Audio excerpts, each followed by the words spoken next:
Assalamualaikum warahmatullahi wabarakatuh. Perkenalkan, nama saya Farah Nabila dengan NPM 202114500964. Saya akan membahas mengenai manusia, nilai, moral, dan hukum. Manusia, nilai, moral, dan hukum merupakan sesuatu yang tidak dapat dipisahkan. Masalah-masalah serius yang dihadapi bangsa Indonesia berkaitan dengan nilai, moral, dan hukum antara lain mengenai kejujuran, keadilan, menjilat, dan perbuatan negatif lainnya. Sehingga perlu dikedepankan pendidikan agama dan moral, karena dengan adanya panutan, nilai, bimbingan, dan moral dalam diri manusia akan sangat menentukan kepribadian individu atau jati diri manusia, lingkungan sosial, dan kehidupan setiap insan. Pendidikan nilai yang mengarah kepada pembentukan moral yang sesuai dengan norma kebenaran menjadi sesuatu yang esensial bagi pengembangan manusia yang utuh dalam konteks sosial. Yang pertama, hakikat nilai. Kata nilai dalam bahasa Inggris disebut value, sedangkan dalam bahasa Latin disebut valor. Secara bahasa, nilai dapat diartikan sebagai harga. Namun, lebih dari itu, definisi nilai bisa dijabarkan lebih luas dan berkaitan dengan sesuatu yang berharga dalam kehidupan manusia. Nilai dapat diartikan sebagai sifat atau kualitas dari sesuatu yang bermanfaat bagi kehidupan manusia, baik lahir maupun batin. Bagi manusia, nilai dijadikan sebagai landasan, alasan, atau motivasi dalam bersikap dan bertingkah laku, baik disadari maupun tidak. Nilai dianggap penting dalam kehidupan manusia. Hal ini disebabkan seseorang di dalam hidupnya tidak dapat dipisahkan dengan nilai-nilai. Jadi, nilai itu pada hakikatnya adalah suatu sifat atau kualitas yang melekat pada suatu objek, bukan objek itu sendiri. Selanjutnya, macam-macam nilai. Ada beberapa bentuk dan jenis-jenis nilai dilihat dari bidangnya, antara lain, yang pertama, nilai agama. Nilai agama adalah jenis nilai yang bersumber dari Tuhan Yang Maha Esa. Nilai agama bersifat mutlak, absolut, dan tidak bisa diganggu-gugat. Segala sesuatu dalam nilai agama sudah ditetapkan dengan prinsip ketuhanan. Yang kedua, nilai sosial. Nilai sosial adalah jenis nilai yang berhubungan dengan kodrat manusia sebagai makhluk sosial. Artinya, manusia tidak dapat hidup sendiri dan membutuhkan pertolongan dari orang lain. Nilai sosial diwujudkan oleh tindakan dan perilaku manusia dalam kehidupan sehari-hari, entah itu perbuatan yang baik maupun yang buruk. Yang ketiga, nilai moral. Nilai moral adalah jenis nilai yang berkaitan dengan perbuatan baik dan buruk yang menjadi dasar kehidupan masyarakat. Nilai moral ini bersumber dari kehendak maupun kemauan. Karena itulah, nilai moral ini sering disebut dengan sebutan nilai kebaikan. Yang keempat, nilai ekonomi. Nilai ekonomi merupakan salah satu jenis nilai yang berhubungan dengan prinsip-prinsip ekonomi. Dengan kata lain, yaitu mengeluarkan pengeluaran sekecil-kecilnya untuk bisa mendapatkan keuntungan sebesar-besarnya. Yang kelima, nilai budaya. Nilai budaya merupakan jenis nilai yang berkaitan dengan unsur-unsur kebudayaan, yakni meliputi pemikiran, kebiasaan, dan hasil cipta karya dari manusia. Hal-hal yang kultural yang diciptakan manusia termasuk dalam nilai budaya ini. Yang keenam, nilai keindahan. Nilai keindahan adalah jenis nilai yang bersumber melalui unsur rasa pada setiap diri manusia. Nilai ini disebut juga sebagai nilai estetika. Wujud dari nilai keindahan adalah karya seni yang dibuat dengan ide dan gagasan tertentu. Yang ketujuh, nilai kebenaran. Nilai kebenaran adalah jenis nilai yang bersumber dari unsur akal manusia serta bersifat mutlak dan dibawa sejak lahir.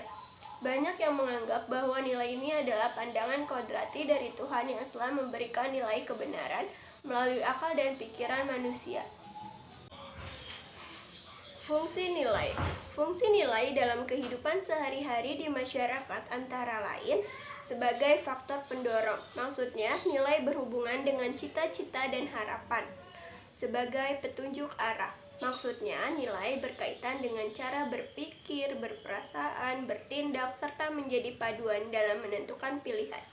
Nilai sebagai alat solidaritas. Nilai dapat dijadikan alat untuk menjaga solidaritas di kalangan masyarakat. dapat mengarahkan masyarakat dalam berpikir dan bertingkah laku. Terakhir, nilai sebagai benteng perlindungan. Nilai di sini berfungsi untuk menjaga stabilitas budaya dalam suatu kelompok dan masyarakat. Materi selanjutnya, moral. Moral berasal dari bahasa Latin yakni mores, kata jamak dari mos yang berarti adat kebiasaan. Sedangkan dalam bahasa Indonesia, moral diartikan dengan susila. Istilah moral senantiasa mengaku kepada baik buruknya perbuatan manusia sebagai manusia. Inti pembicaraan tentang moral adalah menyangkut bidang kehidupan manusia dinilai dari baik buruknya perbuatannya selaku manusia. Norma moral dijadikan sebagai tolak ukur untuk menetapkan betul salahnya sikap yang tindakan manusia baik buruknya sebagai manusia.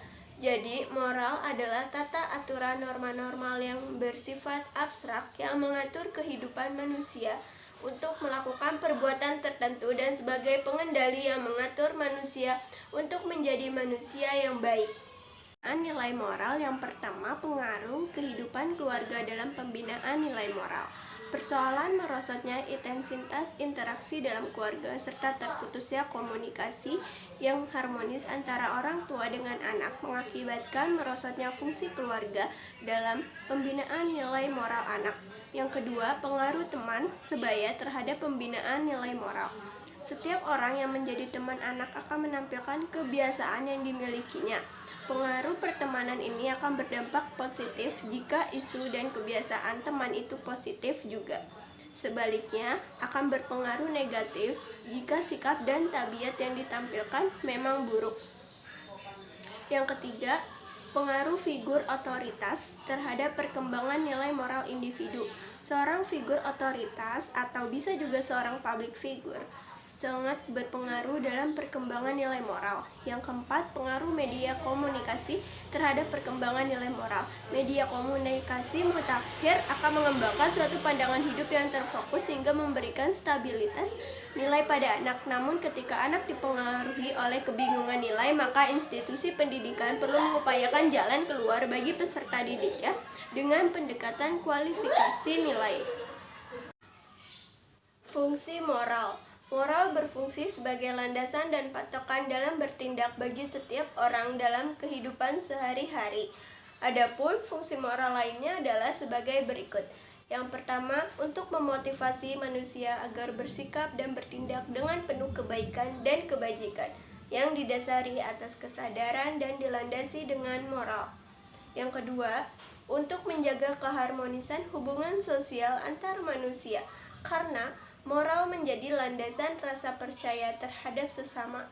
Yang ketiga, untuk menjamin terwujudnya harkat dan martabat pribadi seseorang. Yang keempat, moral dapat memberikan wawasan masa depan kepada manusia, baik sanksi sosial maupun konsekuensi dalam kehidupan, sehingga manusia akan penuh pertimbangan sebelum bertindak. Selanjutnya, saya akan menjelaskan materi hukum. Hukum merupakan aspek penting dalam kehidupan masyarakat. Hukum memiliki pengertian yang bermacam-macam tergantung dari tempat dan waktu di mana hukum tersebut berlaku. Oleh karena itu, pengertian hukum sangat beragam. Beberapa ahli mengemukakan pendapatnya tentang hukum sebagai berikut. Yang pertama, dari Profesor Dr. Mukhtar Kusumaatmadja dan Dr. B. Arif Siddharta SH menyatakan bahwa hukum adalah perangkat kaidah-kaidah dan asas-asas yang mengatur kehidupan manusia dalam masyarakat. Yang kedua, menurut Simorangkir SH, hukum adalah peraturan-peraturan yang bersifat memaksa yang dibuat oleh badan-badan resmi yang berwajib. Pelanggaran terhadap peraturan-peraturan tadi berakibat diambilnya tindakan. Yang ketiga, menurut Mujiono SH, hukum adalah keseluruhan aturan tingkah laku manusia dalam pergaulan hidup berbangsa dan bernegara, baik tertulis dan tidak tertulis, yang berfungsi memberikan rasa tentram dan akan berakibat diberikannya sanksi bagi yang melanggarnya. Karakteristik hukum. Karakteristik hukum antara lain yang pertama, bentuk peraturan.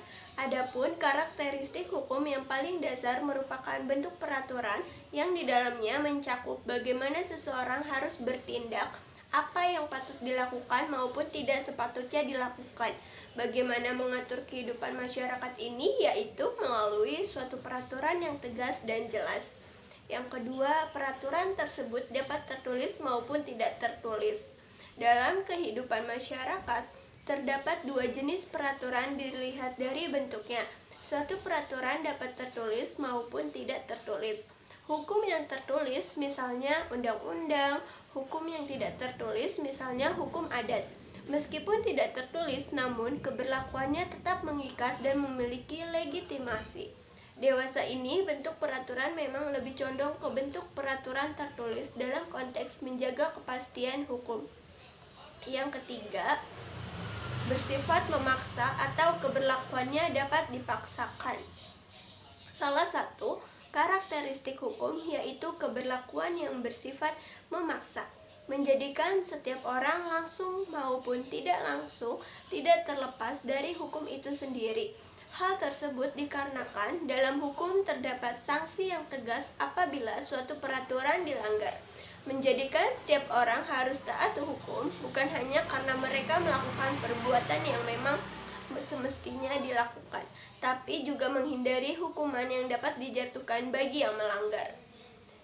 Yang keempat, paksaan dilakukan melalui alat-alat kelengkapan pemerintah.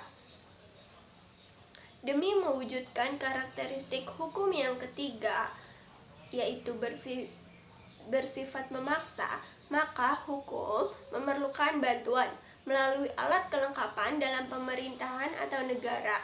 Keberlakuan hukum dapat dipaksakan. Kewenangan yang diberikan bagi alat-alat kelengkapan inilah yang nantinya menjaga keberlakuan hukum dilaksanakan di suatu wilayah. Di Indonesia sendiri, alat-alat kelengkapan tersebut diantaranya ada polisi, jaksa, hakim, dan sebagainya. Fungsi hukum. Hukum sangat penting dan memang harus ada dalam sebuah masyarakat ataupun negara. Fungsi hukum yang pokok adalah sebagai kontrol sosial dan sebagai sarana untuk melakukan perubahan masyarakat. Fungsi hukum dalam kehidupan sehari-hari di masyarakat yaitu sebagai berikut. 1. Sebagai alat pengatur tata tertib dalam hubungan bermasyarakat. Yang kedua, sebagai sarana untuk mewujudkan keadilan sosial lahir dan batin. 3. Sebagai sarana penegak pembangunan, sebagai alat untuk membawa masyarakat ke arah yang lebih maju. 4. Sebagai alat penyelenggara sengketa. Contohnya, pengsengketaan harta waris dapat segera selesai dengan ketetapan hukum waris yang sudah diatur dalam hukum perdata. Yang kelima, fungsi krisis hukum. Maksudnya bahwa hukum tidak hanya mengawasi masyarakat semata-mata, tetapi berperan juga untuk mengawasi para pejabat pemerintah, para penegak hukum maupun aparatur pengawasan sendiri. Sekian pembahasan dari saya, kurang lebihnya mohon maaf. Wassalamualaikum warahmatullahi wabarakatuh.